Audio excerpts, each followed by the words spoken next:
Devastating deaths of 2 young boys and a baby girl has left a community in Sydney's West reeling and prompted calls for better systems to protect children from domestic violence. A 28-year-old man remains under police guard in hospital after he allegedly tried to keep rescuers from the 7 children trapped inside his burning home at Lalor Park. 4 other children aged 11 and under, as well as their mother, are being treated for burns and smoke inhalation. Jessica Rendell joins us now from the scene. Jess, I can't imagine how the community must be feeling this morning there. Well, Lisa, they're understandably devastated, heartbroken and quite frankly just shocked that something like this could happen on their street and in their neighbourhood. We've seen some residents this morning walk by and just stop and stare at the scene behind us, this burnt-out home, as they try to process just what happened here. The ABC spoke to some residents yesterday, some who woke up to sounds of screaming coming from the house here, others who are now dealing with the trauma of witnessing this incident. We know that one neighbour tried to run inside to save a child from inside that burning building, and police say they were also stopped by the father inside who was inside that building as it was set alight. We spoke to some residents yesterday. Here's what they had to say. It's crazy, it's just sad. 3 innocent lives gone, you know, young kids. It's upsetting. So hopefully, the other 4 get better and everyone can get through this. But it's a tough time, especially in this area. Oh, terrible.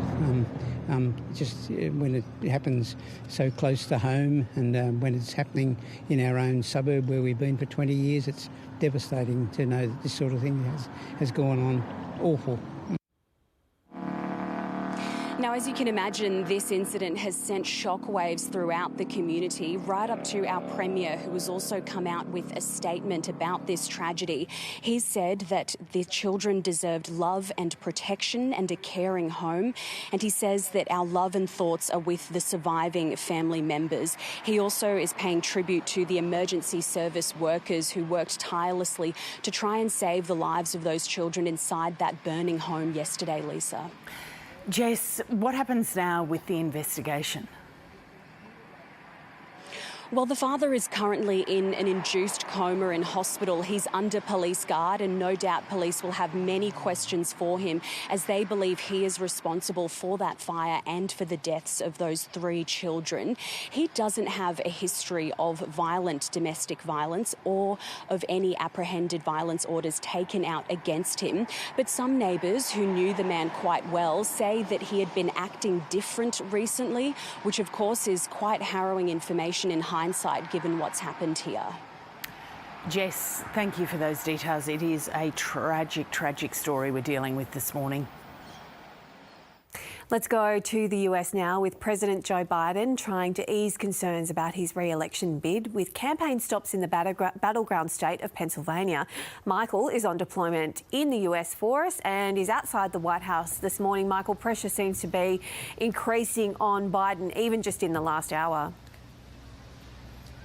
Yes, we have some breaking news for you, Bridge and Lisa. Just in the last hour, 4 more congressional Democrats and senior congressional Democrats have joined calls for Joe Biden to quit the US presidential race, taking the total of out of Congress of people calling on Joe Biden to leave to 9.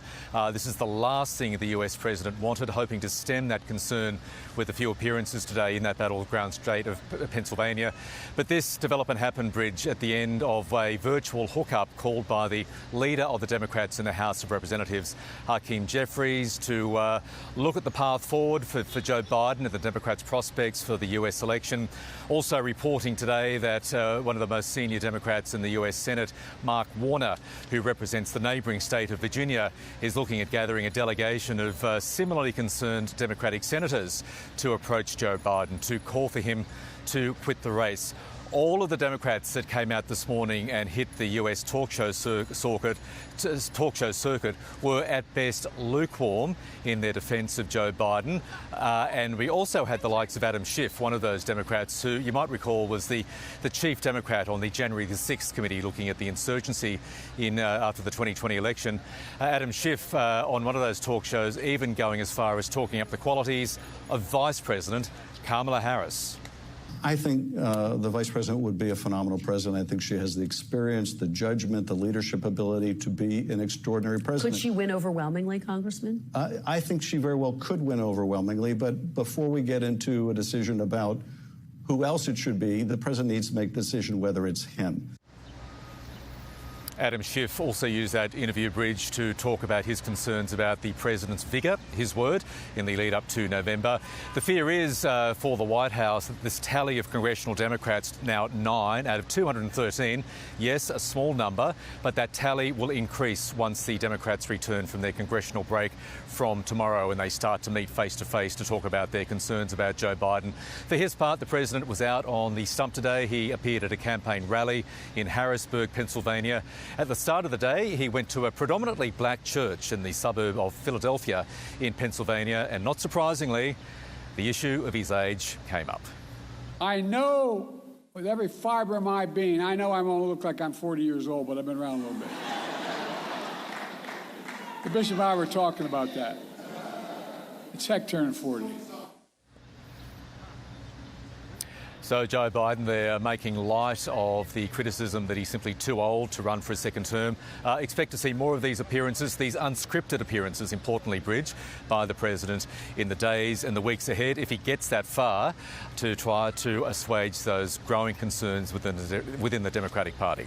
The scrutiny on him, Michael, is going to be so intense. I mean, I just wonder...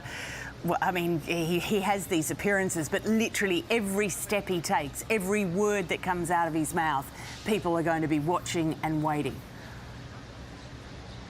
Well, that's the thing. The issue is now all about Joe Biden, and that's the point his detractors make. You're so right, Lisa. Every utterance, every media interview will be monitored. I did catch the full interview he did this morning, the president did, with George Stephanopoulos on America's ABC.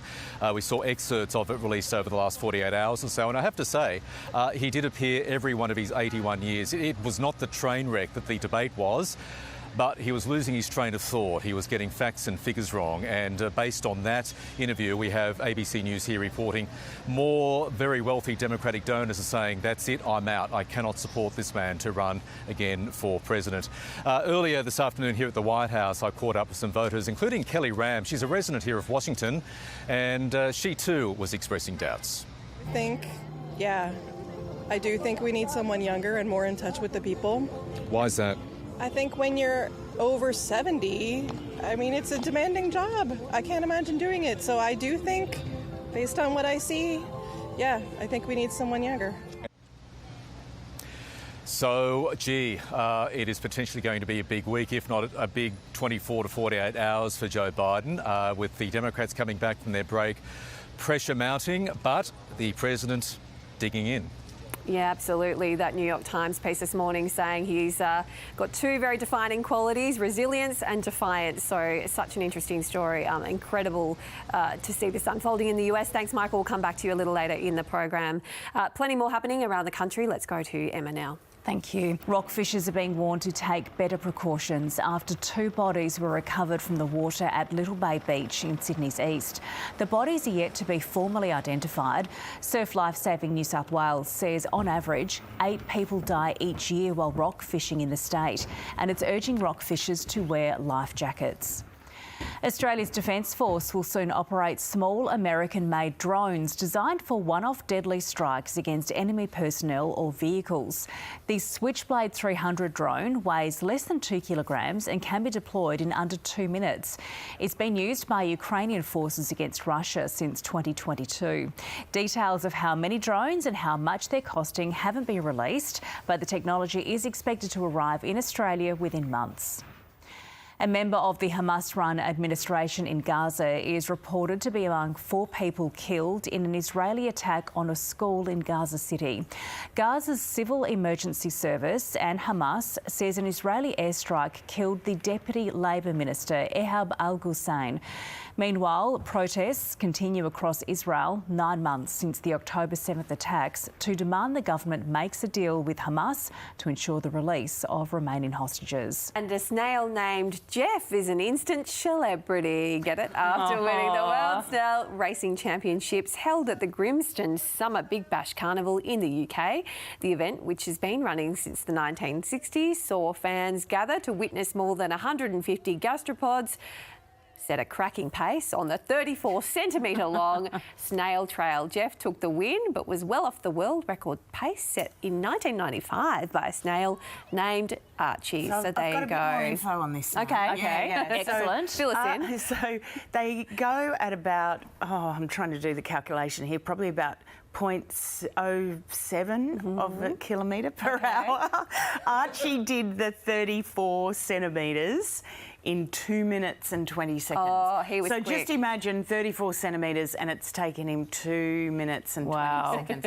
That would be a grass-growing watching But look, exercise. the spectators are out for the snail race ahead of the Olympics. They love it. Maybe it was the cakes and beers after they were there for.